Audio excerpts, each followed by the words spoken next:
The Yukon Iowa rematch will have a different outcome than the 2024 Final Four, and it's probably going to favor Yukon.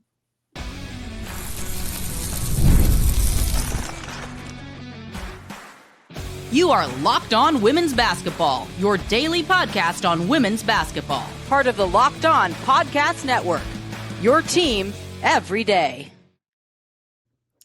Hello, everyone. Happy Friday. Welcome to Locked On Women's Basketball, your number one sports podcast network, free on YouTube and wherever you get your podcasts. I'm here with Golden State Valkyries analyst Sophia Jones. My name is Kalia Butler, the sideline reporter for the Chicago Sky. In terms of what we're going to chat about today, we're going to get into the WNBPA strike that could potentially happen, as well as the relocation of the Connecticut Sun, as well as some top 20 matchups that are happening this weekend. Louisville is going to go up against Tennessee, but we're going to first get into that Yukon and Iowa game, which I mentioned a little bit in the open.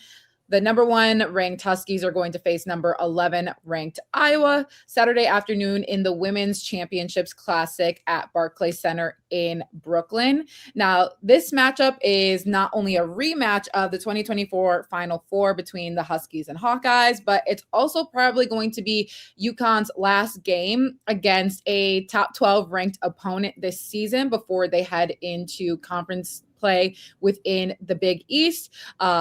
A majority of us know what happened when UConn and Iowa met up last time within the Final Four. And now this is going to be a bit of a redemption game for them. However, both these teams are not returning a majority of the players that were actually in those games. Both teams just returned 3 who played that year and played in that national semifinal 2 seasons ago. Gone are Paige Beckers, Nika Mule, Aaliyah Edwards, Caitlin Clark, and Kate Martin. So these are 2 teams that look a little bit different heading into this matchup, Sophia. They look really different. I think when you look at UConn, they look a little bit better at this point in the season than they might have during that last matchup. This right now looks like a team that is going to get all the way to the final game, potentially unimpeded and smoothly, and win the national championship, as opposed for Iowa, who they are coming off of a really big win, but the game before that, they lost to Iowa State. So they still have not they beat Baylor earlier in the season. So they're 1-1 against ranked opponents. They upset Baylor before. It could happen again, but it's going to be a pretty tricky game, especially like you mentioned, considering the history between these 2 squads more recently. Yeah, you bring up a great point with that. But I love games like this too. Obviously, the teams, as I mentioned, look a little bit different. But it's also exciting to see these rematches in general within the NCAA space. But when we're looking at some players to watch, we'll start over on the Iowa side. Ava Heiden, who has had some really strong post presence. We hoped to see more of her in that Iowa State game.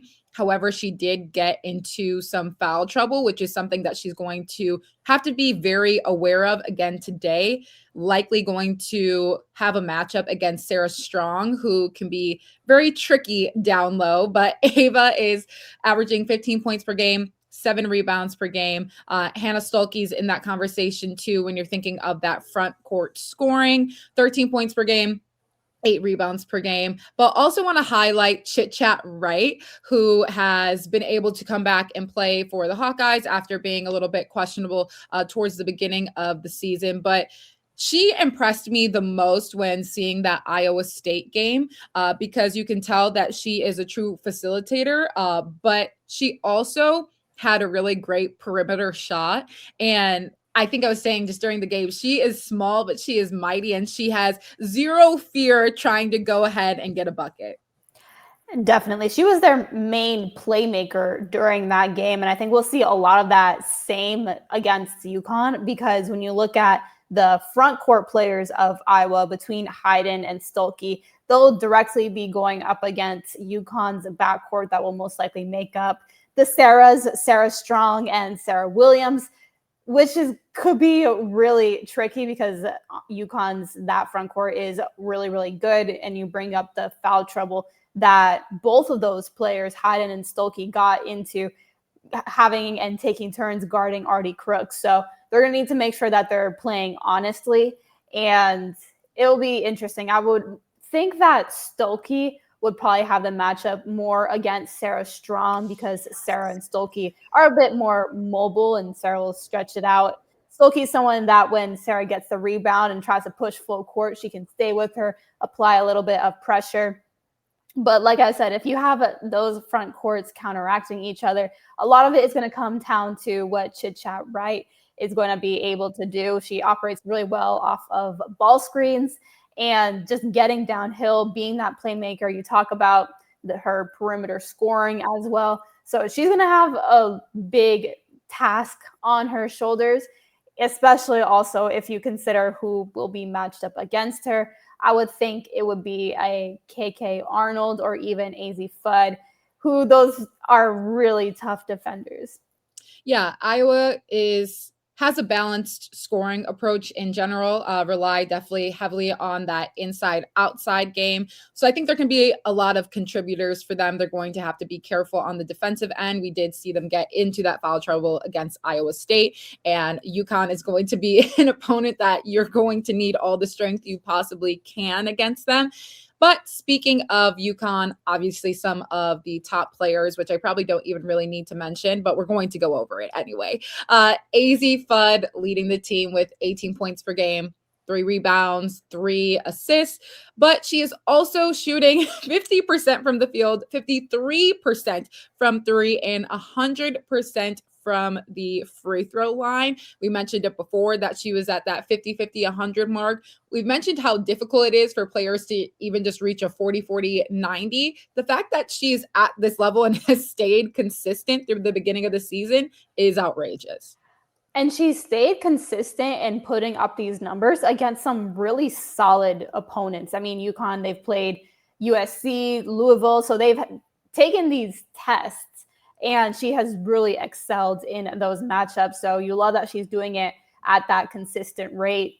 But yeah, her shooting numbers are absolutely incredible, extremely rare. She's so important to the UConn team. And you can really see where she's taken leaps this year in her consistency, shooting specifically, and in her defense. Last game, she really put the seatbelt on Jazzy Davidson, quite frankly. And that is an area of her game that has really developed. She's already a really strong and mobile player. So whoever she is guarding is going to have their hands full. Really, she's really developed that two-way element to her game. Absolutely. Obviously have to mention Sarah Strong in this as well, averaging 17 points per game, 8 rebounds, and 5 assists. She's actually the team's not only leading rebounder, but she's also leading the team in assists. And we talked about just her versatility, but also being able to really read the defense down low. And when you have those perimeter threats that we have seen from UConn, and obviously just their all-around threat in general, she has really opened up the scoring attack for them too. She keeps defenses so honest because normally when you're guarding a post player, you might sag off a little bit, give them a step, or just try to be in the gap a little bit more and help when you're playing off ball. But not with Sarah Strong because she's always moving. She always has her head on a swivel and she can really see the action progress. So if she flashes high post, she already knows where she's passing next because she knows where her teammate is cutting. And that is such a dangerous element of her game and why she's so important to UConn's ball movement in general. Yeah, this is going to be a really fun matchup. As I said earlier, though, this is a very different UConn face, obviously without some of those key stars that were in that game, a rematch, but they are just looking like the strongest team in the NCAA right now. Going to be a tough battle for Iowa. But coming up next, we are going to get into that Louisville, Tennessee game.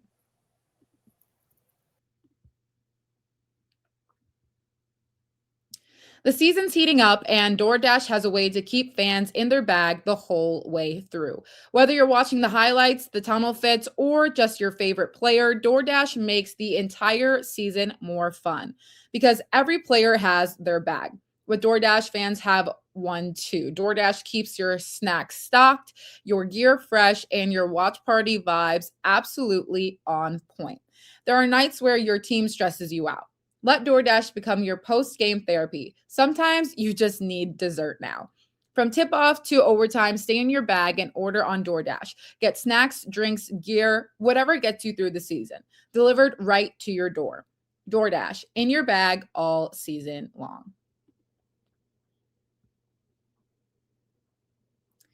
Ever feel like your money just disappears each month? It happens fast. A few subscriptions here, an impulse buy there, and suddenly the numbers in your bank account don't match the numbers in your head. Rocket Money helps you get clarity, track every dollar, and stay in control of your finances because managing your money shouldn't feel like a second job. Rocket Money does the heavy lifting for you so you can save more and stress less. Rocket Money finds subscriptions you forgot you were paying for and helps you clean them up quickly. Take control of your finances and cancel your unwanted subscriptions with Rocket Money. Go to rocketmoney.com/lockedon today. That's rocketmoney.com/lockedon. rocketmoney.com/lockedon.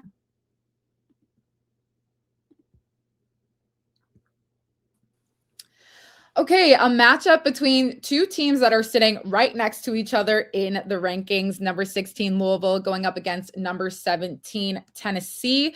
Sophia, Louisville is a team that we have talked about that could be a really strong contender. They had their first ranked win of the season, but they put up fights against some other teams. Thinking of one of those other teams, they had a pretty good matchup against UConn, showed a lot of promise early on in the season. I think they've just continued to build from there. They're a team that has a very strong offensive output. They're averaging 81 points per game this season and ranks very well nationally within that scoring. They had a big win over Eastern Kentucky, obviously kind of getting out of those non-conference schedules coming up soon. But they also are a team that has a relatively balanced scoring attack. They don't rely on just one player. They definitely don't. They have 4 players that are averaging above double figures. Tajianna Roberts is their leading scorer. She is averaging 13 points a game. Then you also have Laura Ziegler, Putra, and then Skylar Jones. Also throwing in an Amari Berry, who has really come off the bench and provided a lot of sparks whenever Louisville needs it. She's actually someone that will sometimes close some of their close games as well. But Louisville, like you mentioned, very balanced. They play with really great pace. They have an inside-out action. But especially when you have a scorer like Tajianna Roberts, who is one of the players that knows her spots and creates good opportunities for herself and for other players on the court. She moves very smoothly as well. So smooth operator out there. But like you said, Louisville, they had all of the tools for a while. They played UConn really closely. Then you look at that recent game against South Carolina, that Tajianna Roberts was a open three-pointer at the end of the game away from probably winning it for Louisville. And then they finally got that conference win against the ranked opponent. At that time, North Carolina was 12, and they beat them in overtime, a complete shutout. And I think that was the moment that you could say it really all clicked for Louisville. And that's where I see they can probably head into this matchup against Tennessee feeling pretty confident about themselves. Yeah, unfortunately, they won't be playing in the KFC Yum Center. So I just wanted to throw that in there because I love the name of it. They're also going to be playing in Barclays Center. But when we're looking on the other side for Tennessee, also a team that has a balanced scoring attack. You have 4 players averaging double-digit scoring, but they seem to be a little bit more of a defensive focused team. That is really what has kept them in games this season. They rely on the physicality aspect and winning the boards. Yes, and Tennessee, for someone, if anyone hasn't watched Tennessee before, and you see 5 players go to the scorer's table to check into the game, usually that's an indication that the coach isn't liking what they're seeing on the floor. And they're like, you're all done. But this is not the case for Tennessee. They just play so fast and physical on the defensive end. They're picking up full court, miss every single possession, that Tennessee likes to go really deep into their bench to make sure that they're getting fresh legs and the highest energy possible every time out. So that's something that I'm sure we'll expect to see again from Tennessee. But I'd be very interested to see how I guess you could say their leader players in Talaysia Cooper and Janiah Barker will do against Louisville, especially when you look at Janiah Barker. She can really be a matchup issue because she's so mobile at her size. She's a forward, but she's averaging 16 points, 6 rebounds as well, can really stretch out to the perimeter. She has a shot out there, can put it on the ground, get to the basket, finish around the rim. So really talented player that Louisville will need to make sure that they, again, are physical with her and have a mobile front court player on her to counteract that. But Tennessee, the ball handlers for Louisville are pretty solid as well. But if you can cause enough disruption in the back court, and by the time they get past half court, they don't even have much time to run through their offenses. That's when they'll really start to disrupt that rhythm and where Tennessee really thrives against opponents.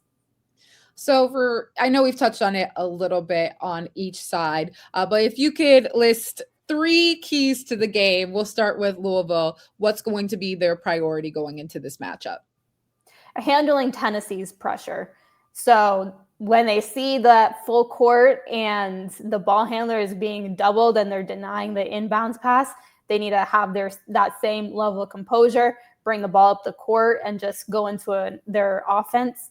For a team like Louisville, they play with pretty good pace as well. So I would say another key is to, whenever they can, use some of Tennessee's momentum against them. When you have a team that is being so aggressive up the line and just pressuring the ball, sometimes it just really gives opportunities to spin by. And again, like if they're going that way, you just go that way, type vibe like that. So I could definitely see Louisville pulling that out a little bit.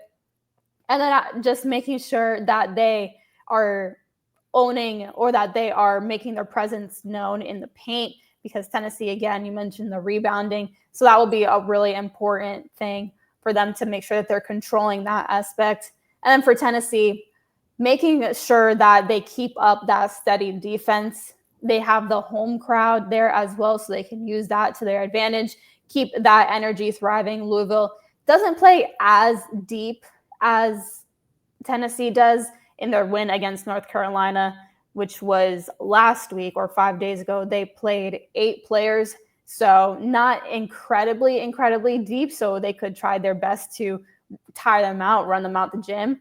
And just, I think you really need that high level of play from Talaysia Cooper and Janiah Barker. They are just such talented bucket getters, really huge matchup issues. So if you can get them going offensively, and then you have that defense as well, and same thing for them, rebounding, I think that would give Tennessee the best shot. Our analysts breaking it down for us. This will be the 6th all-time meeting between the two schools, with Louisville leading the series 3-2. The Cardinals have won the last 3 matchups, with 2 of those games coming in the NCAA tournament. So we will see the outcome of today's game. But coming up next, the WNBPA says its members have voted to strike when necessary.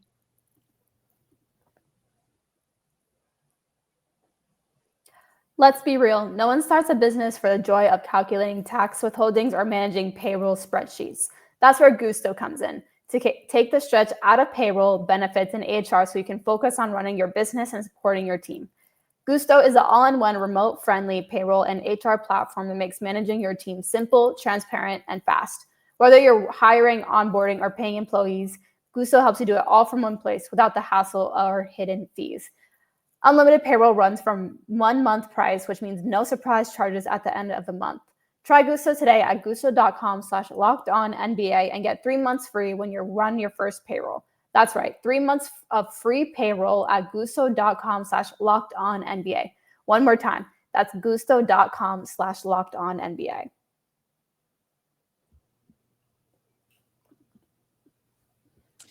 Okay, so some updates in regards to the CBA. We talked about it a little bit yesterday, but there's always layers to this. It's like an onion.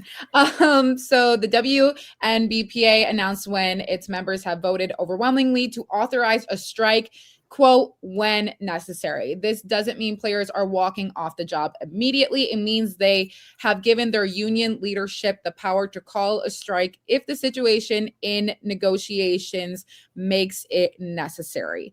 93% of eligible players participated in the vote, with 98% of those voting yes to strike authorization.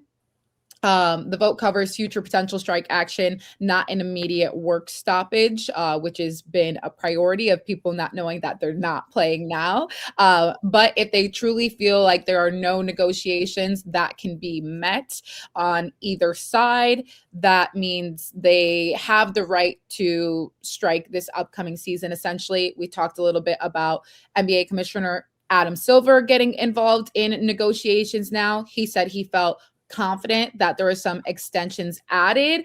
So that means that both parties, I guess, do to an extent see that a negotiation can be met. However, this added layer of players making sure that they can strike makes me feel two ways. That they obviously want to necessarily just make sure that even if others get involved within this, if they are not happy with the negotiations, they still have the right to act and strike for the season. But also doesn't make me necessarily confident that they are happy with how negotiations are going at all, contrary to maybe how the league feels that they're going. Exactly. And when you're looking at the state of these negotiations and both sides, you're looking at what leverage each side has. And so for the WNBA, the league, their leverage would mostly be putting on the production. For the players, their leverage consists of playing the basketball. And ultimately, it's the playing the basketball that is really the determining factor, because you can't have WNBA without basketball, is right there in the name. And so I think just by making this piece of leverage known and outwardly saying we are prepared to strike and walk away if we don't get what we think we deserve, it puts, again, more pressure on the league to get this figured out, specifically in that revenue and salary share structure. But I think when you look at some of these players saying that they are prepared to walk away, it also makes you look towards some of the other leagues, women's basketball leagues that are going on. You have Project B that is going to start next year, where essentially players could be making maybe even double of their salary in what the WNBA is proposing. You have EuroLeague, even the WNBL in Australia, unrivaled. So there are options that these players have. And I think that's why the message of we are prepared to not play is poignant. Yeah, I 100% agree with you. And I think this is a stance that they have made clear throughout the negotiations. But now they're making sure that people really know that they are standing on business. Obviously, the extension was till January 9th now. The league had responded to what the WNBPA had said, saying they acknowledged the players' right to authorize a future strike, but disagreed with the players' characterization of the negotiation progress, asserting it is negotiating in good faith and has offered major improvements, including significant salary increases and new revenue sharing structures. So we will see. I think that's really the only way you can kind of describe it right now is we will see. If they truly cannot come to any level of agreement, it will lead to the players going on strike, obviously. But we're not in those closed doors to know if, are the negotiations going well? Is the league acting in good faith when it comes to this? So yeah, that's the answer I have. We will see.